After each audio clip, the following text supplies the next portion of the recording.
है फ्रेंड्स, जय हिंद। तो आज की इस वीडियो में हम गांधी जी की लाइफ को देखेंगे। जो भी उन्होंने इस देश के लिए किया, उन सभी पहलुओं को समझेंगे। स्कूलिंग के बाद उनके साथ क्या हुआ, कैसे वो पॉलिटिक्स में आए और कैसे वो इस देश के सबसे बड़े नेता, सबसे बड़े स्वतंत्रता सेनानी के रूप में उभरे। इन सभी पहलुओं पर चर्चा करेंगे। तो चलिए स्टार्ट करते हैं। गांधी जी का जन्म 2 अक्टूबर 1969 ईस्वी में गुजरात के पोरबंदर में हुआ था। इनका पूरा नाम मोहनदास करमचंद गांधी था और इनके पिताजी का नाम करमचंद गांधी था।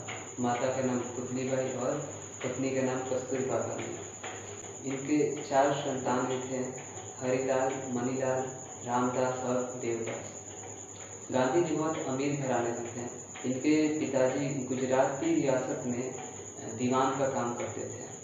दीवान बहुत ऊंची पोस्ट होती थी, जैसे प्रधानमंत्री वगैरह हैं। तो इसी का भी है, उस समय इंग्लैंड अपनी वकालत की पढ़ाई करने भी जा सके।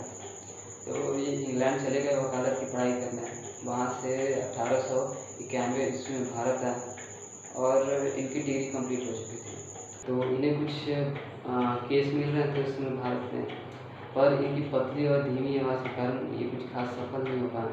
उस समय इनके पिताजी के दोस्त अब्दुल्ला भाई भारत आए थे, जो एक गुजराती बिजनेसमैन थे दक्षिण अफ्रीका। तो अब्दुल्ला भाई के छोटे भाई ने उन पर कुछ केस कर दिया था। तो अब जो भी वहाँ कागजात थे इनके पास, वो सारे गुजराती माध्यम में थे, तो वहाँ के वकील को समझ नहीं आ रहा था। इसलिए उन्होंने एक ट्रांसलेटर को भारत से लाने के लिए कहा, जो गुजराती को इंग्लिश में कर सके। तो गांधी जी ऐसे मतलब वकालत की पढ़ाई भी किए थे, तो उन्होंने बोला कि हाँ ठीक है, ये जाएंगे तो केस भी लड़ देंगे। तो गांधी जी को 1893 में यहाँ से दक्षिण अफ्रीका अब्दुल्ला भाई के साथ अब्दुल्ला भाई ले गए और उस समय इनकी उम्र 24 साल थी। तो वहाँ जाने के बाद इन्होंने कोर्ट के बाहर ही समझौता करा करके सारा जो केस था उसको ख़त्म कर दिया। तो इससे वहाँ के जो लोग थे वो इनसे बहुत प्रभावित हुए और जो भी सरकारी काम थे, जैसे छोटे मोटे काम, पैन कार्ड बनाना, कोई सूची में नाम को लिखवाना, ये सारे काम के लिए लोग इनके पास आने लगे। अब इससे वहाँ इनकी दुकान जम गई थी, सारे काम इनसे वहाँ कर रहे थे सारे काम। फिर एक दिन की बात है, ये फर्स्ट क्लास टिकट से ट्रैवल कर रहे थे ट्रेन से। तो कुछ अंग्रेज़ ने देखा कि एक काले रंग का आदमी यहाँ है। तो उन्होंने क्या किया कि इन्हें ट्रेन की बोगी से बाहर उतार दिया और जोहान्सबर्ग स्टेशन पे। अब बात ये भी है कि जो दक्षिण अफ्रीका है वो सदर्न हेमिस्फीयर में आता है, तो उस टाइम पे वहाँ कड़ाके की ठंड पड़ रही थी और ये जोहान्सबर्ग स्टेशन पे रात भर रुके थे। तो ये सब बात पे वो फिर सोचने लगे कि मैं तो पढ़ा लिखा हूँ, इंग्लिश भी आती है, फिर कि इन्होंने ऐसे किया। तो उस समय इनको अंग्रेज़ों की रंगभेद नीति के बारे में पता चला। एक वहाँ बोआर विद्रोह हुआ था, जिसमें जो डच किसान थे वो उन पर क्या हुआ, अंग्रेज़ों ने अपने कल्चर, अपनी भाषा को थोपना चालू कर दिया था। तो वहाँ के लोगों ने विद्रोह किया कि नहीं, हमारा कल्चर है, हम उसी के हिसाब से चलेंगे। तो और इसके बाद एक और विद्रोह हुआ, फिर जुलू जनजाति ने भी विद्रोह किया। इन दोनों विद्रोह में गांधी जी ने अंग्रेज़ों का साथ दिया। इससे ये पता चलता है कि गांधी जी की जो मानसिकता थी वो जटिल नहीं थी, फ्लेक्सिबल थी। जिनकी जो बात सही होती थी उन्हीं का वो साथ देते थे। अब फिर क्या हुआ, इससे अंग्रेज इनसे बहुत प्रभावित हुए और ये 2 मेडल दिए, एक तो बोआर मेडल और एक जुलू मेडल। उसके बाद इन्होंने नटाल और ट्रांसवाल में सत्याग्रह भी किया 1913 में 6 नवंबर को, जो कि भारतीयों के खिलाफ जो दमनकारी कानून थे उसके लिए थे। और इस सत्याग्रह में इनके साथ करीब 2000 लोग जुड़ गए थे। फिर जब ये 45 साल के हुए तब 9 जनवरी 1915 को ये भारत आए और इसी दिन को प्रवासी दिवस के रूप में यानी NRI डे के रूप में भारत में आज भी मनाया जाता है। तो ये भारत आए तो उस समय 1914 से 18 के बीच प्रथम विश्व युद्ध चल रहा था। तो ये भारतीय जवानों को बहुत ज़्यादा प्रेरित किए ताकि वो आर्मी में भर्ती हो जाए और अंग्रेज़ों के साथ में। और जब ये भारत आए तो बहुत सारे नेता थे, इनको अपने साथ जोड़ना चाहते थे, क्योंकि वो दक्षिण अफ्रीका से बहुत पॉपुलर हो चुके थे। जैसे मुस्लिम लीग हो गई, INC हो गई, हिंदू महासभा हो गई, ये सारे इन्हें जोड़ना चाहते थे। तो इनके जो पॉलिटिकल गुरु थे गोपाल कृष्ण गोखले, उन्होंने इन्हें कहा कि आप पहले भारत का भ्रमण कीजिए और फिर अपने विचार से जहाँ जाना है वहाँ आप जाइए। तो ये निकल के भ्रमण करने। तो इन्होंने भ्रमण करते हुए जो भी गांव वगैरह में जाते हैं तो वहाँ जो हट्टे कट्टे लड़कों को देखते हैं, उन्हें जवानों में भर्ती होने का प्रेरित करते। अब इतने इन्होंने भर्ती कराया कि इससे सारे अंग्रेज जो थे वो प्रभावित हुए और खुश होकर इन्हें एक टाइटल दिया केसर हिंद का। ठीक है। उसके बाद इन्होंने अब ये यहाँ से जो दक्षिण अफ्रीका गए तो ये एक गृहस्थ जीवन के साथ गए थे, लेकिन जब वहाँ से भारत आए तो ये एक सन्यासी हो चुके थे। तो इनके साथ इनके कुछ शिष्य अनुयायी भी हैं, तो उनके लिए इन्होंने एक आश्रम खोला, साबरमती आश्रम, जहाँ वो रहते थे। फिर क्या हुआ, 1916 में बनारस हिंदू विश्वविद्यालय का उद्घाटन हुआ, जहाँ भारत में इन्होंने पहली बार भाषण दिया। फिर 1916 के लखनऊ अधिवेशन में इन्होंने भाग लिया। ये कहीं पीछे साइड में बैठे थे, तो एक चंपारण के किसान थे राजकुमार शुक्ला, तो उन्होंने चंपारण में जो गलत व्यवहार उनके किसानों के साथ हो रहा था वो बता कि वहाँ अंग्रेजों ने 3 कटिया सिस्टम लगा दिया है कि जो भी किसान नील की खेती करेंगे वो जो ज़मीन है उसके 20 भागों में से 3 भाग में ही 20/3 भागों में ही नील की खेती करेंगे। और नील की खेती से क्या होता है कि मिट्टी की उर्वरकता खत्म हो जाती है। एक बार वो वहाँ खेती होगी तो फिर वो दोबारा खेती लगे रहते नहीं। फिर गांधी जी उनके साथ वहाँ गए और ये आंदोलन उन्होंने जीत लिया। और वहीं पे उन्होंने डॉक्टर राजेंद्र प्रसाद और भी कुछ मुख्य आंदोलनकारी फ्रीडम फाइटर थे जिनसे वो मिले। फिर जब वो गुजरात आए तो अहमदाबाद से उन्हें बुलाया गया। कुछ मिल वर्कर थे, वहाँ मिल स्ट्राइक हो गई थी। उसका कारण ये था, जो मिल के मालिक थे अम्बालाल साराभाई, तो उन्होंने क्या सोचा कि उसमें प्लेग चल रहा था, तो प्लेग में उन्होंने सबको एक बोनस दिया, क्योंकि ये बीमारी था तो सबको पैसे की ज़रूरत पड़ेगी।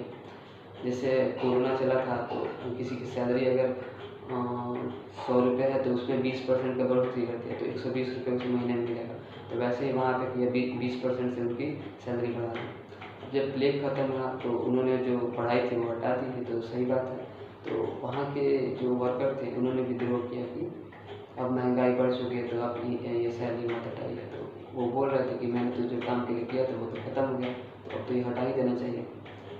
तो फिर सारे लोग ने विद्रोह किया और गांधी जी के साथ जो अभी अम्बालाल साराभाई वही थे जिन्होंने फंडिंग की थी साबरमती आश्रम के लिए, लेकिन फिर भी गांधी जी इनके खिलाफ आंदोलन किए और पहली बार अपना एक हथियार भूख हड़ताल को यहाँ अपनाया।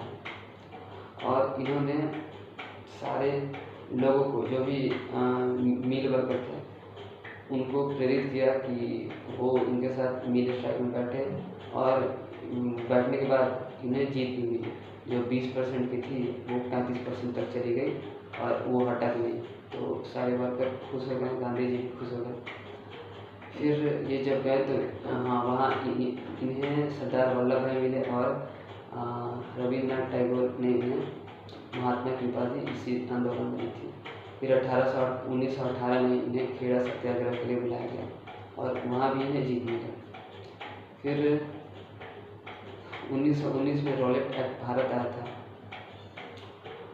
जो जिसे ब्लैक लॉ कहते हैं, काला कानून। इसमें भारतीयों के लिए बहुत अत्याचारी नियम थे। इसे ना अपील, ना वकील, ना दलील का भी कानून कहते हैं। एक बार इसमें जो आ गया तो उसमें कोई वकील भी मतलब वकील के तौर पे कोई अपील भी नहीं कर सकता। तो अब रॉलेट एक्ट का विद्रोह 2 लोग कर रहे थे, डॉक्टर सत्यपाल और डॉक्टर पिछले। तो जनरल डायर ने इन्हें गिरफ्तार कर लिया। अब उन्हें छुड़ाने के लिए एक जनसभा बुलाई गई जलियांवाला बाग में 13 अप्रैल 1919 को, और बैसाखी का समय था तो ज़्यादातर लोग घर ही होते हैं तो इसलिए बुलाई गई थी। तो करीब वहाँ 1500 या लमसम 2000 करीब वहाँ लोग आ चुके थे। अब क्या हुआ, जनरल डायर को जैसे ही पता चला तो उसने निहत्थे लोगों पर डायरेक्ट फायरिंग करना शुरू कर दिया। वहाँ की दिक्कत एक ये भी थी कि वहाँ ऊंची दीवार थे, एक छोटी सी गेट थे जिसमें से ही लोग आ सकते थे, और वो गेट पे तो वो घेर के रखा था। तो लोग भगदड़ मचाती है, कोई किसी को कुचल के जा रहा है, कोई किसी को गोली लग रही है, कोई वहाँ कुआँ था, कुएँ में कूद के जान दे रहा है। तो ऐसे करके वहाँ सारे लोग देखते कुछ देर में पूरा शमशान बन गया वहाँ का जो मैदान था। तो अब ये चीज़ धीरे धीरे पूरे देश में फैल गई कि किसी अंग्रेज़ ने ऐसे किया। अब अंग्रेज़ भी बहुत चालाक थे, उन्होंने जनरल डायर को बिना किसी दलील के सीधे उसको इंग्लैंड भेज दिया, क्योंकि पता था वो यहाँ रहेगा तो कोई ना कोई उसे मार ही देगा। लेकिन उसके बाद भी जो सरदार उधम सिंह जी थे, उन्होंने 1940 में वहाँ जाकर इंग्लैंड में वहाँ पे उनको गोली मार दिया। अब इतना बड़ा जो कांड हुआ था इसके जांच के लिए 2 कमेटी बैठाई गई थी। एक हंटर कमेटी जो अंग्रेज़ों ने बैठाई थी और एक तहकीकात कमेटी जो कांग्रेस वालों ने बैठाई थी।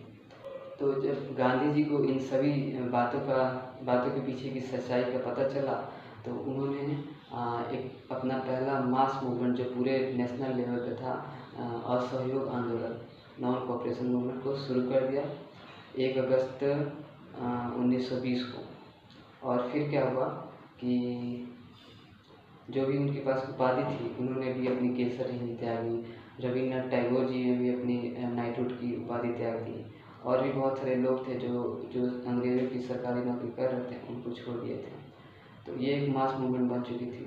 लेकिन फिर 2 साल बाद 5 फरवरी चल रही थी 1922 को, करीब उधर से हज़ारों लोग आ रहे थे। तो एक पुलिस स्टेशन था चौरी चौरा में, तो उसमें 22 पुलिस वाले थे, तो उन्होंने उस पुलिस थाना को फूँक दिया, जला दिया। उसके बाद क्या हुआ कि सारे लोग वहाँ पे बहुत बेरहमी से मारे गए। अब इस बात का जब गांधी जी को पता चला, तो उन्होंने सोचा कि उनका जो आंदोलन की नींव थी वही अहिंसा की थी, लेकिन यहाँ तो हिंसा हो गया। तो गांधी जी ने इस मास मूवमेंट को रोक दिया। अब इससे बहुत सारे जो लोग थे, रोका भी कब, 12 फरवरी 1920 को, बहुत सारे अब आंदोलनकारी थे जो गांधी जी से नाखुश हो गए। जैसे उस समय थे चंद्रशेखर आज़ाद थे, इशफाक उल्ला खान थे, भगत सिंह थे, सुखदेव थे, ये सारे लोग उनसे नाराज़ होने लगे। अब 1922 में अंग्रेज़ों ने गांधी जी को जेल में डाल दिया राजद्रोह के लिए, क्योंकि सारा जिम्मा तो गांधी जी के ऊपर ही आ गया। 6 साल के लिए उन्हें जेल में डाल दिया। अब आगे क्या हुआ, ये हम आगे गांधी जी कब छूटे, कब निकले, फिर उन्होंने आगे कौन कौन से महत्वपूर्ण कदम उठाए, उन सब पे हम अगली वीडियो में चर्चा करेंगे।